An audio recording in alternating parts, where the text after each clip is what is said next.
It's the David Trigg Show, Goso for the whole family.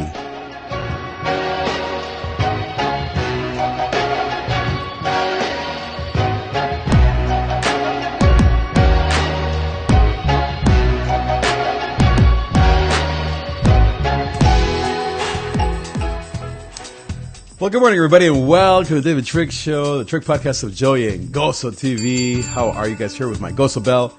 I got my Goso mug. Let's see. Oh, besides almost choking on live TV, that was amazing. I got my Goso hat right here.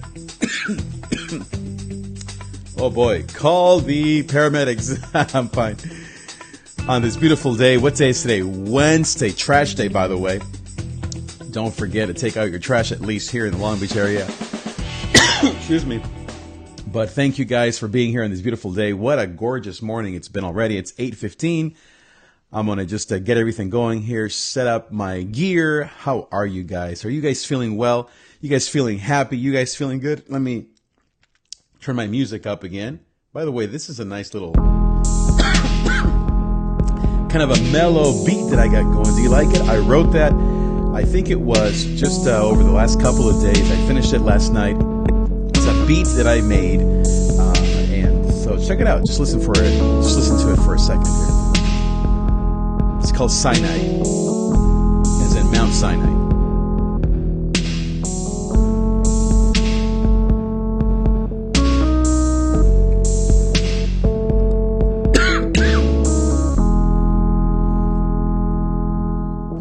Well, I hope you like that. Pretty awesome, huh? So I make beats, and you can, by the way, go to my website, davidtrigg.com/beats, and you can download and get free samples. And if you actually want to purchase them, just if you're a musician, if you're into producing or making music, you may like one of those beats, and you may want to actually use it for something in your life. So you can check that out at davidtrigg.com/beats. But today I want to talk to you about the one secret, the one thing that has helped me not worry as much. I tend to worry and think ahead and get anxious over small things, big things, medium-sized things, all kinds of things. Maybe you can relate to me. But I have found a secret that really is no big secret. It's a very common, I guess, topic or thought, but it's something that I know I don't practice enough. And so maybe this will help you also release all of those worries that you have about your life without medication, without having to control everyone or get mad at your husband or wife or at your friends or your family. And that I think will help you kind of handle or manage or better handle those moments when life just seems to fall apart. So let me first tell you kind of what the last few weeks have been like for the Trigg family. So you may have seen on my Facebook, etc., that we took a little trip to Arizona to see the Grand Canyon, which was beautiful. The bad news was that while we were up at the very top of the mountain or the Grand Canyon, our car died. It just exploded. It blew up. It almost basically caught on fire. It didn't, but almost. It's a pretty new car, so we were shocked by the whole thing, and it was late at night. It was maybe 7 p.m., and it got obviously only later and later, and we didn't get home till maybe like 1 a.m. And to make a long story short, we had to leave the car up there in Arizona for a week and a half, and just yesterday, I actually drove way up there, not yesterday, but Monday, a couple days ago, all the way to Flagstaff and back in one day to return the rental and get our car that was fixed. So it was quite the crazy week of all that stuff, but that wasn't the only thing that stressed me out. There were a few other things that happened that were just unexpected things with family and friends that just made me worry and made me kind of jump out of bed all jittery. And so this morning, my wife Rochelle and I, we always pray every morning at 6 a.m. for our daily devotions and prayer time. And so today, this thought came to my mind that I've been thinking about for maybe years, that I want to tell you kind of what it is, and that it's helped me, and it helped me today in a brand new way to release anxiety and worry, not just about these last few days, but really over maybe my whole lifetime, or meaning to release habits that I've been hanging on to for years, maybe even 10 years at least. And so here it is. Basically, the habit, or maybe the mindset, is to see the peace of God as a destination, or as a place, as a place to live, as an island, I was telling Rochelle, versus seeing anxiety or worry as a destination. So let me explain what I mean. So I find that when I begin to worry, things only get worse, right? I mean, this is very simple, very biblical. Matthew 6, Philippians 4, all these places talk about don't worry, don't be anxious, right? And the peace of God, and the peace of God. And, just look at the birds of the field, or the birds of the sky, and the lilies of the field, all of those things, right, which are awesome. But honestly, those things have never helped me. I read them, and I don't really know how to apply that to my life. Like, besides don't worry.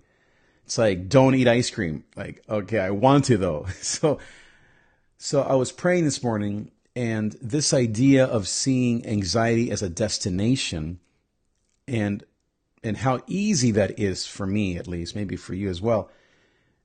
And to see that instead as a moment in time, and to see peace, the peace of God, or trusting God, or waiting on God as the destination.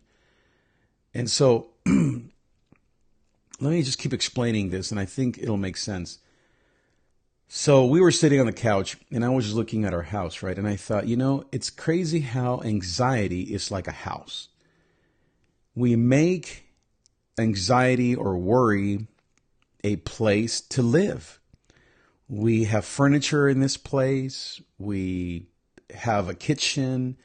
We sit on these chairs. We watch TV. We maybe go outside. We invite friends sometimes, right?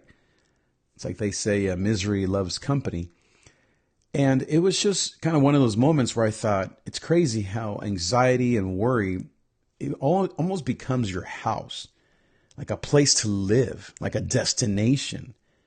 Whereas really what we should be doing is seeing peace as our house, to see waiting on God and trusting in God as the house that we want to live in. And to actually imagine your life without worry, or having peace, as a house where you hang out, you enjoy being in your kitchen of your house of peace, where you hang out, where you watch TV, where you have friends over to your house of peace, where you plant flowers, where you go to the garage and you do some work, or you go for a run around your house of peace. And so, whereas I think that what we tend to do, at least it's true of me, is I tend to see peace, or waiting on God, or trusting God, as a moment, something that I do here and there, or maybe even worse, something that I'm trying to always almost like catch out of the air. Like it's this little, like a bird or something that I just want to catch, and then I have it for a second, but then it's a bird, so it wants to just go away, and so eventually I have to let it go. And then I'm back to just my worry and my anxiety and my fear and all these things. And I don't know if I'm explaining it as well as I see it in my head, but here's another way that I look at it. So in Revelations 3, Jesus says that he stands at the door and knocks. And he then invites the church. He's not really talking to non-Christians. He's talking to the church. He says, if anyone hears my voice and answers me and opens the door, I will come in and dwell with him. and I will eat and basically make my home there. And so that's another beautiful picture of what waiting on God looks like. Waiting on God for all of my years has been the hardest thing ever for me. Trusting God, faith, not faith as in belief, but waiting, trusting, surrendering, all of those things, right, that we all want to do. It's been the hardest thing. I still don't do it well. I hardly do it. When I do, it shocks me. It surprises me. It's like, oh, wow, I trusted God actually. The only time that I tend to trust God is when he forces me to trust him. The times I've been unemployed, the times when someone in my family has been ill, or when there's conflict in my life, or someone isn't happy. That's when I am forced to trust God. But what I'm trying to do with the rest of my years is to live in like I call it here, to live on a street called Gozo, right? To live on a street, to live in a place of waiting and trusting God, to actually make that my dwelling place. And because it's not just me that lives there, or my wife and our children, Jesus actually lives there. He doesn't live on Anxiety Street. He doesn't live in the house that I built, in the monument that I make every day to fear, to anxiety, to failure. He doesn't live there. Like I always say, stop living on Failure Street and start living on Gozo Street, right? What I mean by that is that Jesus dwells in the house called peace and trust. He literally, back to Revelation 3, he literally knocks on that door of that house.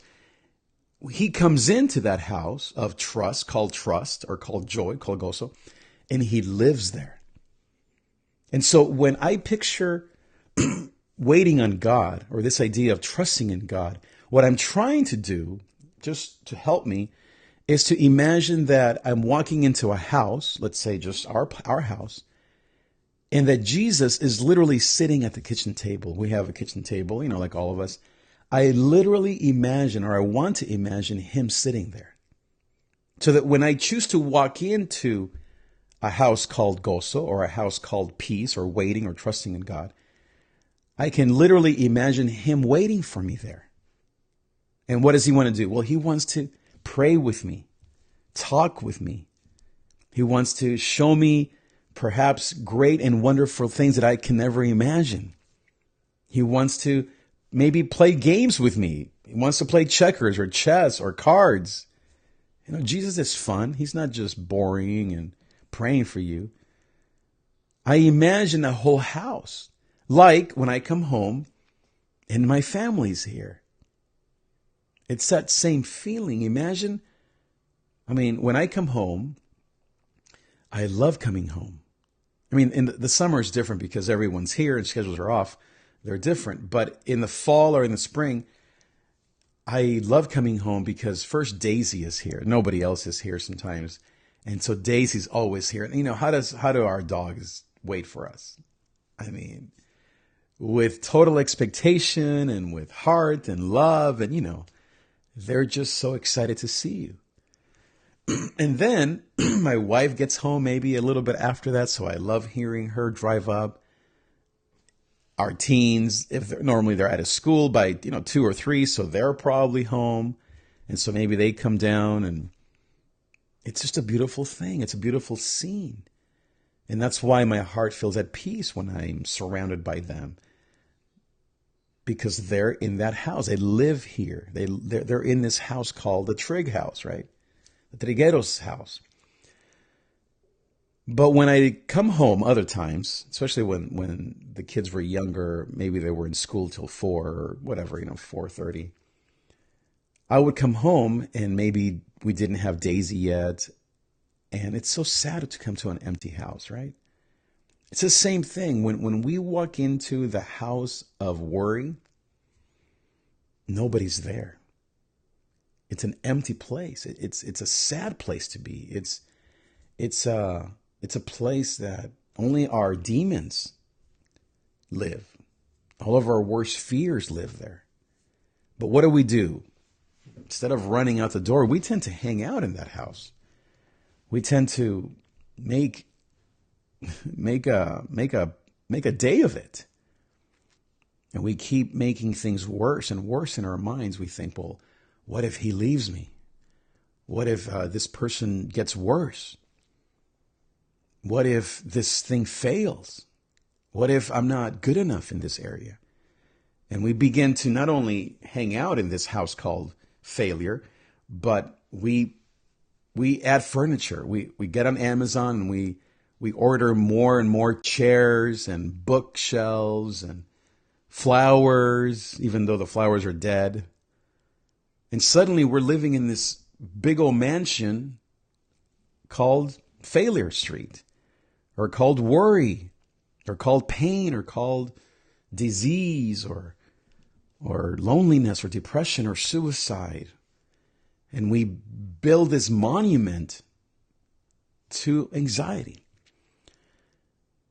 But I think we need to actually reframe or reinvent all of that and actually make a monument to peace and build a house called gozo, called waiting on God, called trusting, especially because Jesus lives there. We're not just waiting alone. You're not just waiting with your computer or your phone trying to figure things out and your calculator counting all your numbers to make sure that you can pay your rent at the end of the month. It's not, that's Failure Street. That's Worry Street. That's anxiety, the house that anxiety built. Living in the house that Jesus built, that peace built, that waiting built, is so amazing because you're actually there trusting in God. Now, you still go to work. You still drive your car to go do what you got to do. So we're not talking about a vacation. I imagine that's what heaven will be like. I don't know. So you still have to do your thing. You still have to mow your lawn and take care of the laundry and do the dishes. So I'm not talking about just being lazy. I mean, none of us wants to be lazy. But this house that Gozo built, or that Trust built, or like he says, this is the very place where his presence dwells. Like Matthew 7 talks about building a house on a rock. When you build your house upon a rock, isn't that beautiful how he talks about a house, right? When we build our house upon a rock, what does it say there? That when the storms come, then your house will stand. And so imagine yourself, you're living in the house that Joy built, that trusting God built. Jesus is there with you. He's in the kitchen.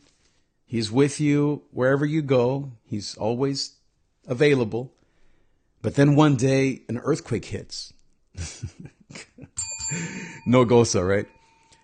What is your house going to do? So Matthew 7 says it's going to stand. When the earthquake of unemployment comes, or when the earthquake of someone being ill or not feeling well knocks on your door. You know how you have those pesky door-to-door salespeople, those poor young kids that are out there hustling, trying to sell stuff.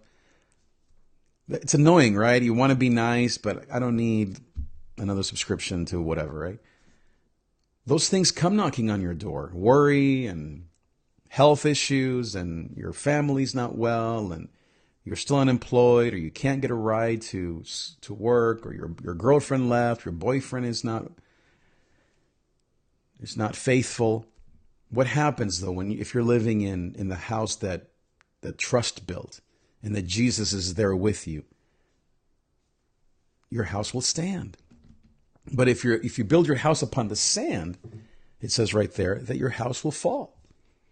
And what's that sand that it's talking about there? Well, in this case, it's anxiety. It's worry. It's overthinking. It's constantly worrying about tomorrow. And that's what Matthew 6 says in Philippians 4. Do not be anxious. Do not think about tomorrow in an anxious way. And guess what? Most of us think of the future in anxious ways, right? I think it's our, as I call it, our monkey brain, our reptile brain. I think it's just simply our flesh, as the Bible would call it. we never think futuristic with, well, we do sometimes. Most of the time, we think of the future with anxiety or with worry. We don't think, oh, I'm going to get that job, or, okay, this is going to work out for me. We think, I sure hope this works. I don't feel very good about this, but here we go. Here goes nothing. But imagine looking at the future with hope. Not a hope that you are manufacturing, or not circumstances, not positive news, not good news, but hope that is built on the fact that Jesus is with you in the boat, in your house. There are so many pictures here that the Bible uses. That we are in Christ is what Paul talks about. Matthew himself said, or things that happen, that he was in the boat with the disciples. The metaphor again of a house being built upon a rock. Revelation 3, that he's knocking on the door. So there are all these images are building. And then Romans 12, it says that now we are that building. 1 Peter 1 and 2 is that we now are those stones of remembrance that are building a house of holiness where the presence of God dwells. So all of these pictures have been there forever. It's just sometimes we miss them. At least I do. But what God wants you and I to know is that sometimes we live in a house called worry. And maybe that's the question for you and for me is, what house are you living in? Do you even realize that you have built a whole monument to anxiety? The Tower of Babel we think of it often as pride, right? The people of God, out of pride, out of selfishness, they said, I can be as big as God. I'm going to build a tower that's going to reach to heaven so we don't need God. Maybe pride isn't your thing, but maybe it's anxiety. Are you building? I know I do. I build houses to anxiety all the time. And really, anxiety, if you want to think of it this way, is just pride. Is a lack of humility. Is thinking that if you worry enough, you will accomplish greatness. You will get to heaven. You will get to your goal. Where God constantly is telling us, and that's why he confused all the people. What God is constantly telling us is, no, that's going to fall. You're going to be confused. You're going to feel completely lost. Instead, build a house of praise. Build a house called waiting on me. Whatever language. So maybe this is the question for you. What would you call your new house? Two questions. What is your current house called? I don't mean your physical place. You know what I mean. Is it called the house that worry built? The house that control built? The house that I'm going to fix everyone and everything that built? What is your house, your current house called? Your current life, that life of anxiety and worry and control and anger. Is it the house that anger built? And if that is the case, then okay, just be clear on that. But then most of all, ask yourself, what is the house that you want to build where Jesus actually dwells? For me, it's one word. That's waiting on God. Patience, faith, trusting, trust. It's the hardest thing for me.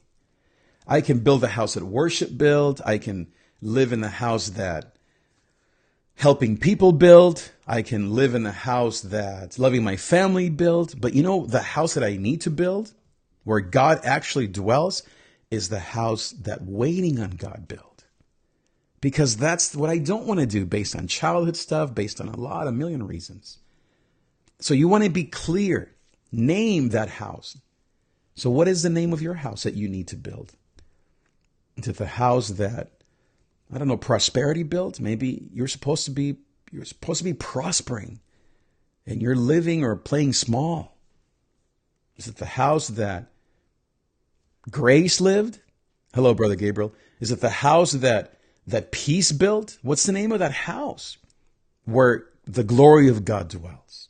And actually name it, because in that house is where the holiness and the presence of God dwells. And it's not just that's where his presence dwells, but what does it say in the Psalms? That in his presence there is fullness of joy. In other words, this is so awesome, where Jesus dwells, in this house where he dwells and where he invites us to live, that's where the flowers bloom.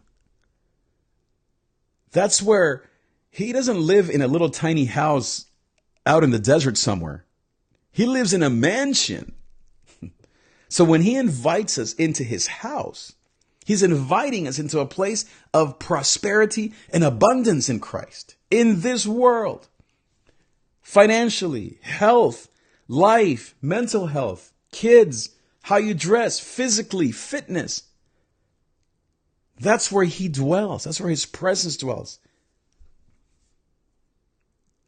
My wife loves flowers. And sometimes, they die, especially when it's hot or when, she gets busy with her life. But when she buys Miracle-Gro and she buys that green powder and puts it in that little container and then attaches the hose and all that green water's coming out, what happens to those flowers in like less than 24 hours? They go. Have you ever seen that? All these colors, they just seem so bright and seem so just, they're glorious. They're almost like heavenly. Like, wow, where do these flowers come from? It's magic. That's why they call it miracle growth, right? It's a miracle. That's exactly what God does to your life when you dwell in the house that Jesus built, in the house that waiting on God built. Everything prospers. That's what everything in the Bible says. Just think of the Ark of the Covenant. Remember when David dropped the Ark? And then as a punishment, God said, okay, just go and take it to the shop so they can fix the wheel. What happened to the Ark, or what happened to that shop? They had like 10 times the business. Remember that? It's in 2 Chronicles, I believe, or is it 1 Samuel? Look it up. It's in the Bible.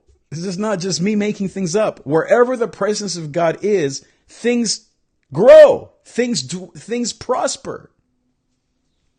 Because the presence of God can't be around despair, can't be around death, loss, hate, anger, fear. The presence of God can't live in that. The presence of God dispels all that. It's like when you turn the lights on and all the rats and the cockroaches, I grew up in a third world country, they run. The same thing that happens with the presence of God. When the presence of God comes into a place, all the demons run. All the fear and all the poverty and all the worry about money and health and my future, it runs away. It can't stand the presence of God. There's only room for one king, and it's Jesus. He's the king. But we have to dwell in that place. See, that's the invitation. It's a choice we have to make, because most of us, at least I can speak for myself, I love, or maybe I should say I'm used to, years and years of this, to going to the house that anxiety built. And in there, you start making all kinds of junk up. All about you. All about what you're going to do and how you're going to make this happen. Call that person, write this email, and get to work early and leave late, and all the habits. And then you begin to become addicted to things because you're trying to cope now with your worry and blah, blah, blah. It's a mess, right? But when we drive to the house that Jesus built, the house of worship and praise, and as I said, for me, it's the house that waiting on God built, man, you just relax. It's like a vacation. I literally can tell when I'm in my body, I can tell when I'm trusting in God. My shoulders go like this. You ever feel that? Like trusting in God is actually physical. It's mental, spiritual, but it's physical. Like you actually feel better. You're like, what am I going to do the rest of this day? Now I don't have to carry the weight of the world on my shoulders. What am I going to do? I'm going to maybe go help my neighbor. I'm going to go on a date with my wife. I'm going to kiss her. I'm going to go out on a date with my kids, because all that time that you were spending worrying about 1, 2, 10, 50 things, it's gone, and your body can tell you. The joy comes back. That's why David says in Psalm 51, create in me a clean heart, And then he says at the end of that, do not depart, do not let your spirit depart from me, but return to me, he says. Why does he say return to me? Well, because the joy had left him. Gozo had left his life. Because when we build an altar to worry, guess what leaves? Joy. Joy's like, I can't live here. And that's why David says, creating me a clean heart, renew a right spirit within me. And then he says, cast me not away. Return to me, he says, the joy of my salvation. Because where the presence of God dwells, joy dwells. Gozo dwells, peace, tranquility. Your body, like, oh man, I'll take a nap. You ever have one of those just delicious naps that you just like, oh, I could sleep for days.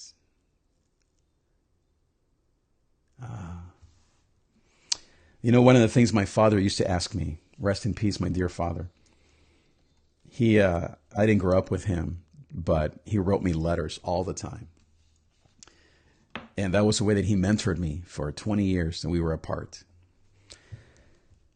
And the thing that I remember most about his letters, well, there were a few things. One, he was hilarious. He would write me and draw little, I don't know, muñequitos we call them, just like stick figures. Second, he would write me verses. But the thing that I remember maybe the most is he would always ask me, how am I sleeping?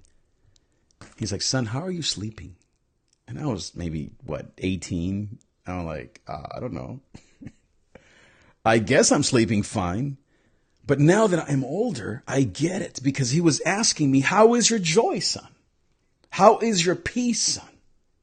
How are you doing with dwelling in the house of God? Or are you living in the house that anxiety built, that worry built, that anger built, that control built? So he was coming from a place of experience. He knew what it was like to not sleep well. And then he also knew what it was like to sleep well. So here's my question. How are you sleeping? If you're sleeping well, that means you're living in the house that waiting on God built, that God built. If you're not, or maybe it's not sleep that you struggle with. Maybe it's anger, control. Maybe you're beating up on the kids.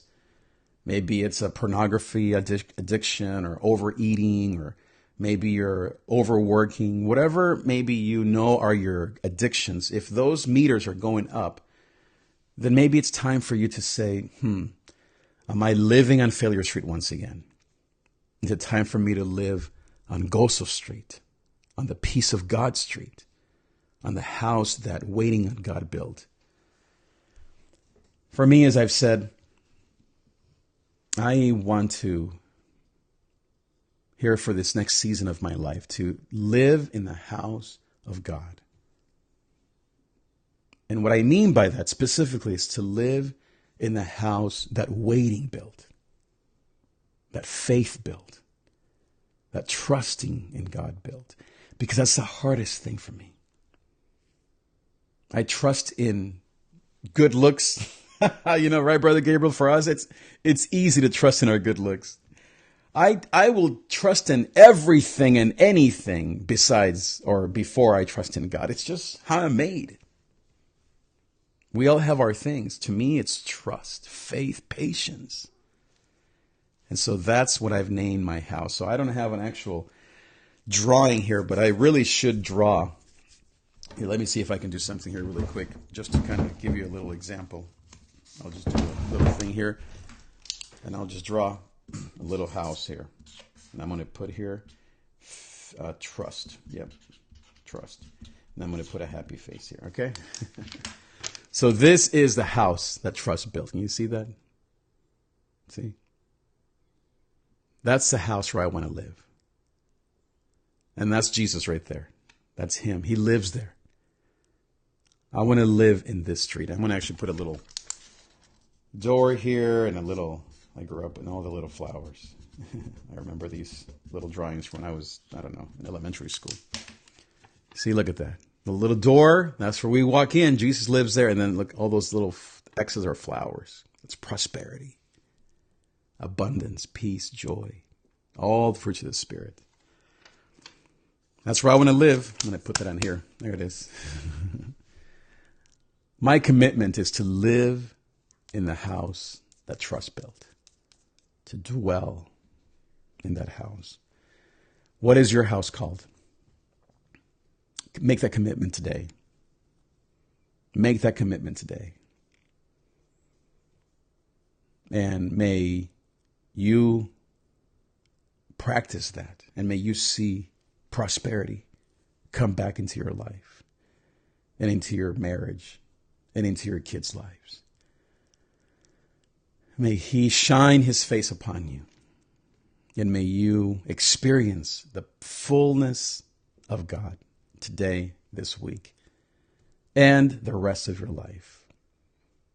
Thank you so much, guys. If you have a comment or a thought, or you want to come and discuss this further, please go to all the links that you see. If you want marriage coaching, I provide marriage counseling or marriage coaching guidance to couples, or maybe it's just the wife or just the husband.